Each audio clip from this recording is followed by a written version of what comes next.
So thank you everyone for joining us today for the Greater Nashua Habitat for Humanity information session regarding our newest build for veterans located on Paxton Terrace in Nashua. My name is Scott Slattery. I'm the Executive Director of Greater Nashua. If folks just take a second and give a quick introduction, and then we'll jump right in. Deb? Introduce yourself. Okay, yeah. I had my headphones in and they don't have the same audio content. So I took them out. So so I am the board president for Habitat, and I have not sat in on one of these discussions, if you will, for family selection. So I thought today would be a good time to do it while I'm sitting at home working. Right. And my name is Nora Boyle, and I am the family selection chairperson as well as the mortgage originator for the affiliate. So I am the front person in all discussions regarding mortgage. And Scott, with that. Victoria, would you introduce yourself? I know the other ladies don't know you as well as I do. Yes, hi, Victoria Bagshaw. I'm program manager with Easter Seals Military and Veteran Services. And we also administer the philanthropic fund Veterans Count. Fantastic. Cool. So again, thank you. Just a little bit of background, and we'll jump right into. I'm going to share my screen with everyone so we can go through a quick PowerPoint presentation. Victoria, Greater Nashua Habitat acquired a piece of property in Nashua back late in the fall, right around the turn of the new year.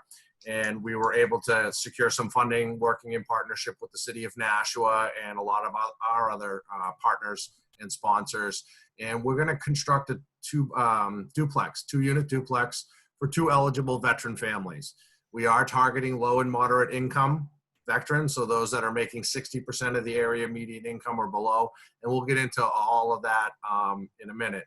But we're real excited about it, about a veterans build. We believe in, I think in the same kind of mission that you have, in that we need to provide housing for our veterans in any way that we can. So if you bear with me for 1 second, I'm going to share my screen and I'm going to fire up this PowerPoint presentation, and we'll get going from there.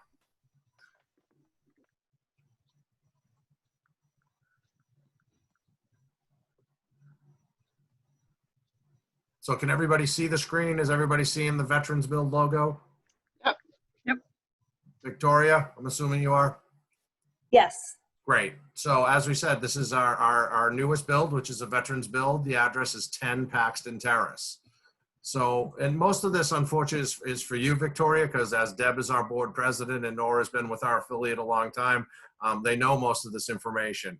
But stop me at any time if you have a question. Normally, if we had a bunch of people, we'd hold questions to the end, but I think if it's just us, we should be okay.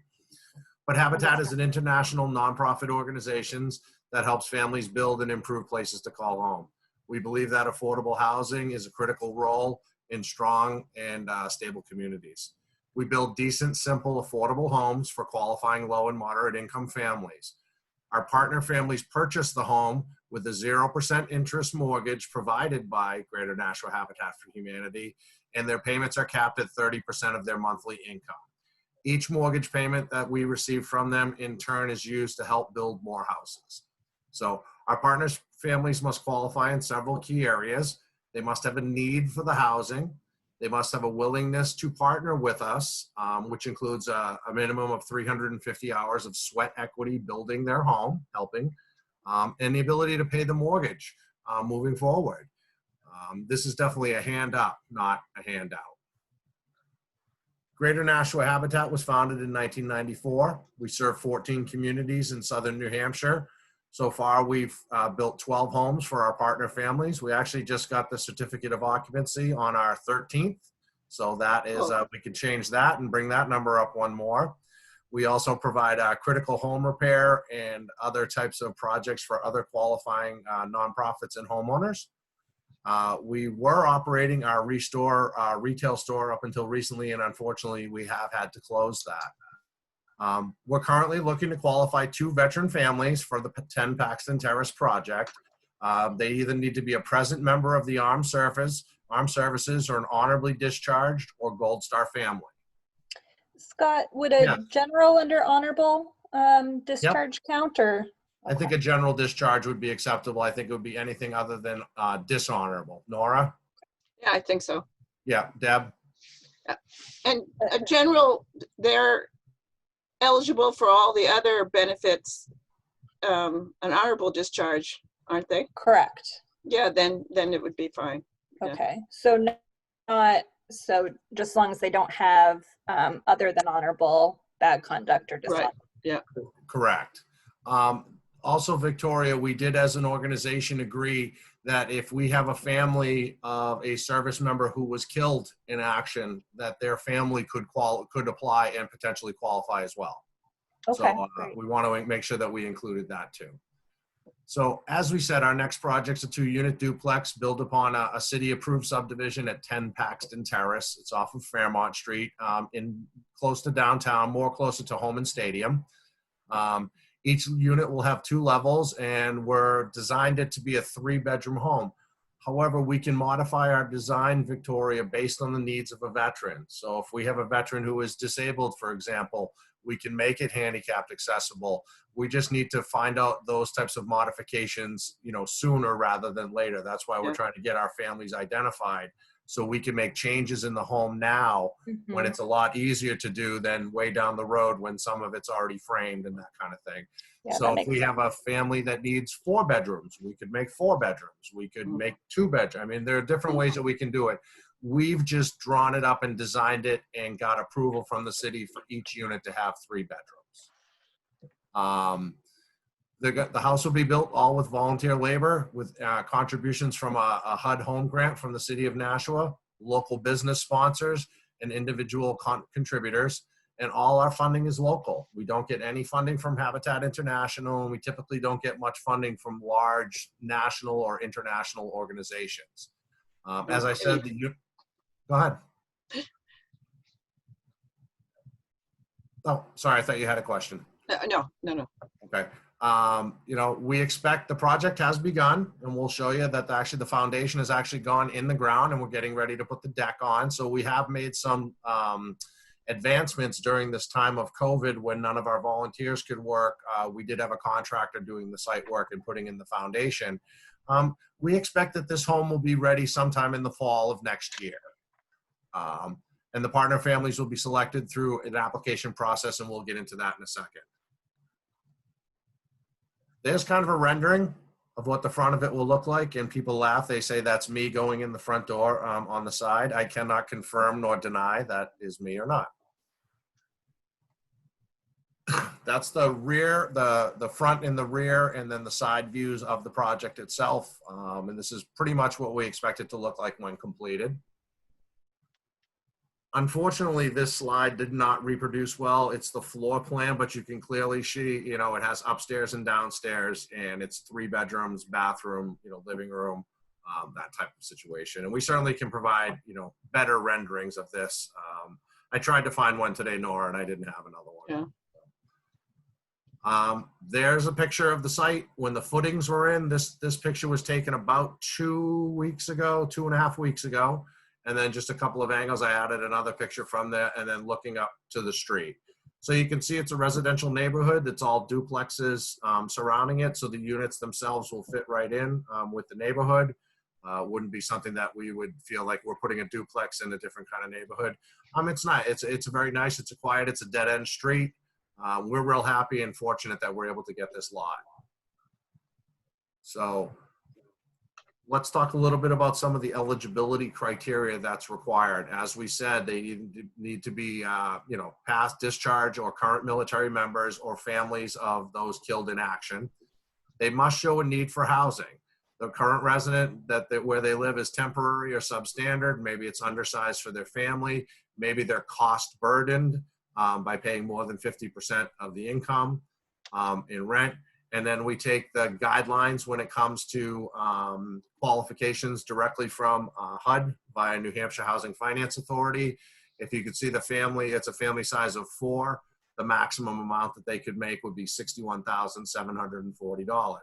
They do also have to meet the minimum threshold of income as well. It's not always, people always think, do I make too much money? They have to make enough money to be able to pay the taxes as well as pay the insurance, maintenance, and then obviously a principal payment. Yeah. So just so you get an idea, and all of this is included in the application packet that we certainly can get to anyone who needs it.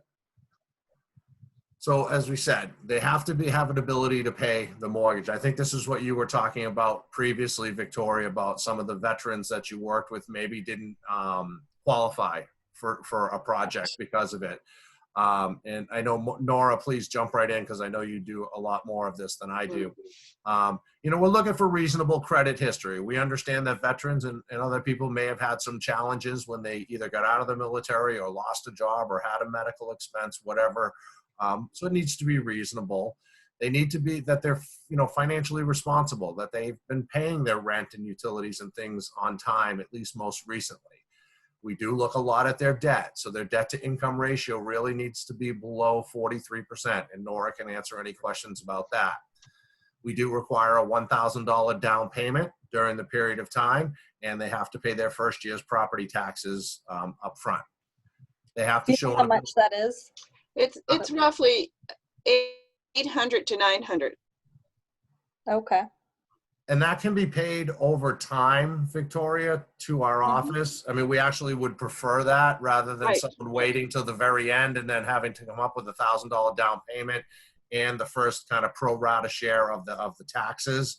Yeah. They can make payments to us, to Habitat directly, and we'll make sure that those, get paid in a timely manner. Okay. As we said, we give them a 0% mortgage. It's interest-free mortgage. So they have to pay their principal, their taxes, their insurance, and a condo fee, because this will be set up and designed, I'm assuming, Nora, just like we've done the others, as a condo. So the two veterans will co-own it, in a condominium type of situation, the common areas with Habitat. And we can help them, that gets all set up with us by the closing. Secondly, they have to be willing to partner with us. They have to provide, Scott, yes, can we just go back a little bit? please, go right ahead. So Victoria can understand how we calculate the mortgage is we take 30% of the family's monthly income, and then we total the taxes and the insurance and the condo fees, and then 30% of that income less those three items then becomes what would be the principal payment. So once we understand what the maximum principal payment is, then we calculate out 25 years, and that becomes their total mortgage amount. Thank you for that clarification. Okay. Thank you, Dora. As we said, they have to be willing to partner with us. They have to do that minimum of 350 sweat equity hours. Although up to 150 of those hours can be done by friends and family. And certainly if there's a veteran that has a disability, we will work with that veteran so that they're able to get their hours in whatever way that's, that's feasible for them. They need to participate with us in events and things. We like to show off our houses, and we like to talk about our families and do that. So we do ask that they, allow for some of that exposure so that we're able to continue to generate funds and build more houses. I mean, that's how we do it. What would that look like, that participation? We may, like when we do the groundbreaking or something like that, if we have a family identified, we might reference the veteran like that. We may ask them to tell their story and, record it. And again, this is obviously if someone is not comfortable with that, we'll work around that. Yeah. We've had a homeowner before that, was a domestic violence situation. So that person had asked that they not be identified. So we'd be willing to work with that. Okay. Okay. So, but yeah, we like to show off, Victoria. I mean, I think that's really what it boils down to. We like to tell the veteran story. I mean, this is all good stuff, and we want to be helping and doing that. And we also, of course, all our sponsors and things like that, we like to show them off as well. Yeah. And so one thing this is a core part of Habitat's model that partner families actually participate in the construction, if at all possible, in their homes. It gets them to align with this home, to feel an affinity with it, as well as they're working along with other volunteers and donors. So it's a really key component of our model. Yes, I remember that from a previous one that we were involved at, and I think I went to, I don't know if it was groundbreaking. They were doing kind of like gutting and rebuilding a house. Oh, yes. And the veteran family was there, and that was definitely talked about as being a big part of it. Yeah.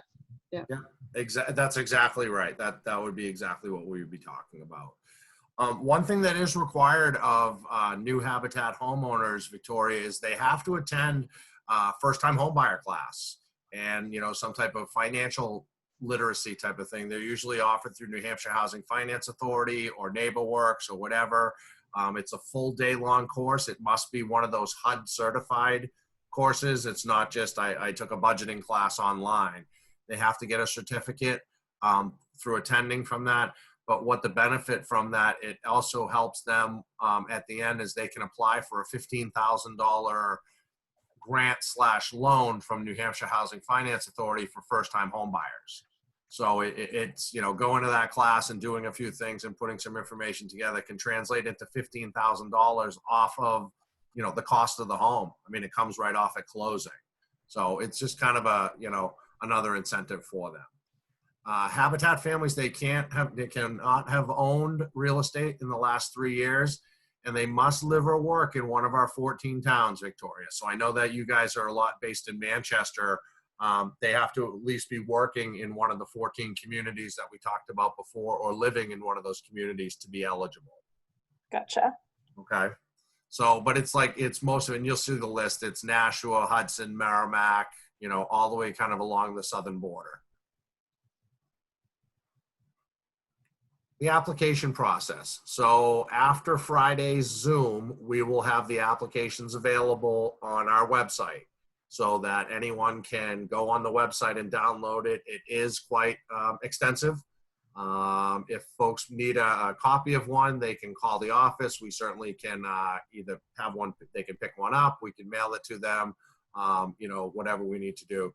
But we will not email an application or anything like that. We will be accepting applications July 15th through August 15th. No applications will be received after August 15th. So, you know, if you have a veteran, just because it's an extensive application, Victoria, so it does require a lot of information. So if you have a vet or two in mind, I'd say start sooner rather than later, because if it's incomplete or anything, you may not have time to gather the information that we need and resubmit by that August 15th deadline.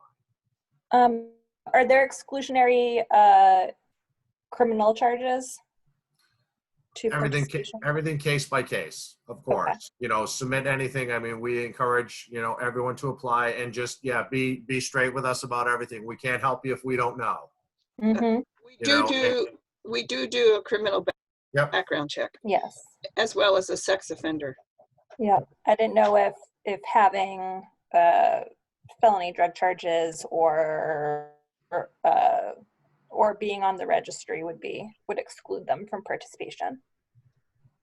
Being on the sexual offenders registry, yes, would probably exclude them, given that we're in a duplex environment. And not just that, Nora, we've taken HUD funds to help build this home, and HUD doesn't allow people on the registry to get assistance. So does that mean then that, not that we see it very often, or that it would necessarily align, but arson charges and manufacturing or felony drug possession, would those also exclude them? Because sometimes HUD funding is exclusionary for those offenses as well.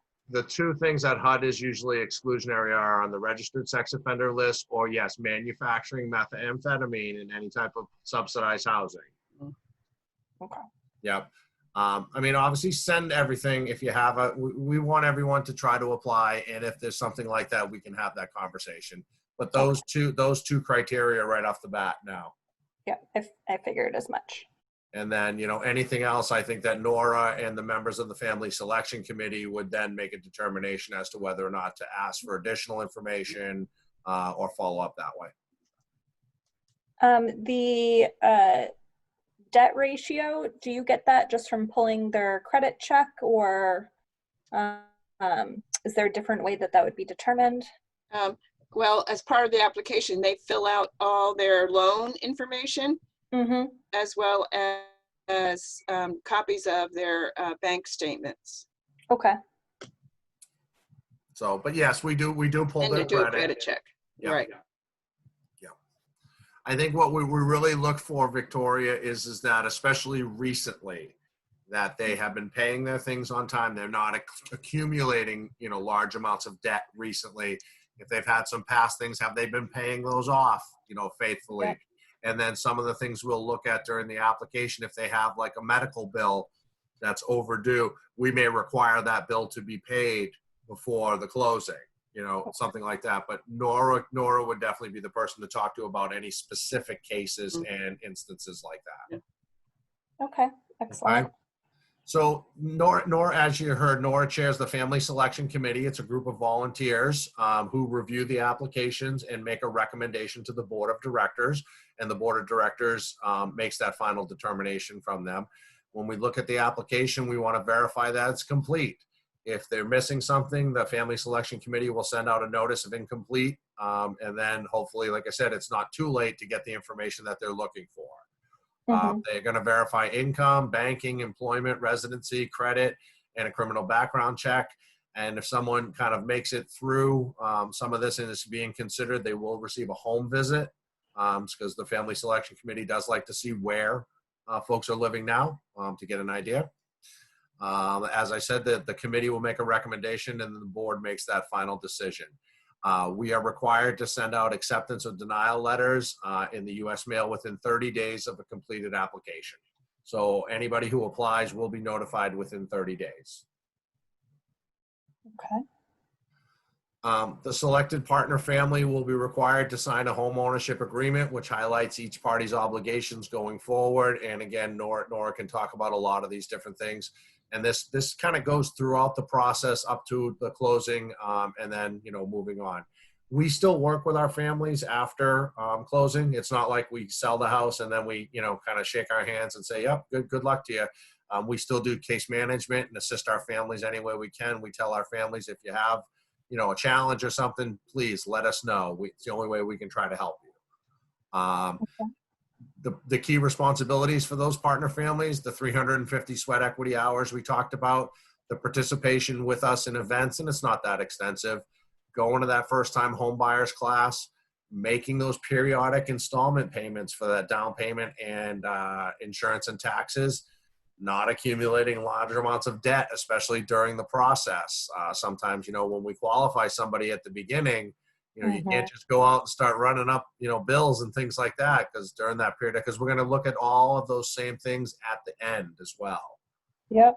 Right. And I think that's the important thing is in the application qualification process, they're getting qualified to participate in the program with preliminary estimates around the mortgage. But just before the closing, we go through another evaluation of finances and credit. And we want to make sure that within that elapsed time, which is 15 to 18 months, that they are staying close to what we approve them on in the initial process, so they don't deviate too much. That makes sense. Yeah. Yeah. Each family will be assigned a homeownership coordinator that will walk and work with them through the whole process. And then even afterwards, certainly can be a point of contact if they need any assistance. As we said, near the completion of the home, the final mortgages application will be processed. We'll get updated information on income and credit and all those types of things. They apply for that $15,000 New Hampshire housing grant, and that gets applied towards the purchase of the home. Monthly payments, mortgage, taxes, insurance, and condo. Notice the key phrase there is no interest payment, and then set at 30% of their income. So, wow, I didn't know that was the last slide. I wasn't looking. You're in a row, but that's good all time. right. I mean, I'm gonna 30 minutes. Yeah, no, that's good. But at least that gives us another couple of minutes to ask you any other questions. But let me get off this screen and we'll go from there. I don't think I have any other questions, except maybe I know you had mentioned honorably discharged veterans. We do Mhm. work with some folks who, received an other than honorable discharge, maybe related to substance misuse during the service, but they've since established a service connection and are eligible for full VA benefits. Would that make a difference in that determination? I mean, I would think so. I would think if they now are receiving veterans benefits, that might be a reason to consider it. I don't know. What do you think, Nora? I think we would look at it on a case-by-case basis. I don't know if we've had any situations like that, but I would think if they're receiving benefits, that they would probably qualify. Okay. I think send it over. We can always, Yeah, obviously we would assess for appropriateness for being a good candidate for home ownership and Yeah. for the program. Yeah. But just wondering if that would, Yeah. if that was a hard and fast.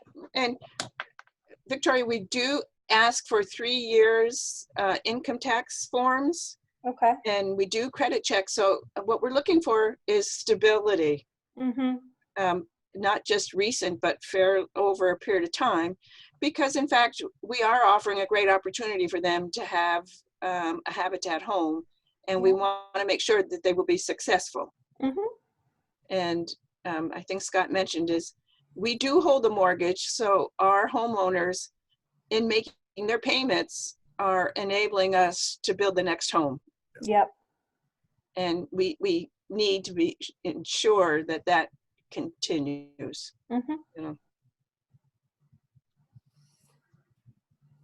Any other questions we can answer for you, Victoria? I don't think so. It's pretty straightforward, and I'm a little familiar with it from before. But I will definitely reach out if, when talking with my colleagues and trying to think if we have anybody that we'd want to refer or to work with to apply for the program. Great. The application packet is fairly thick, but it includes a lot of directions as to how to complete some of the forms. Yeah. The most important thing is for the applicant to make sure that they collected the appropriate documents, like their bank statements. They have to do 3 months of bank statements. They have to do 3 months of payroll statements. And some of that sometimes takes a little time to collect, but it's not that difficult. It's just a little tedious in parts. Yeah, we request not 3 months worth all the time, but a month's worth of bank statements. And so we know the challenges around it, but can also support people in getting that documentation. Yeah. So this Zoom, we'll put a link on our Facebook page as well as our website. So you certainly can refer your colleagues if they want to just get a look at that PowerPoint presentation. It'll be available for them probably tomorrow. And then, like I said, we're doing another one of these on Friday. So folks are welcome to, participate it that way. And if anybody has any questions, Victoria, please just have them reach out to me.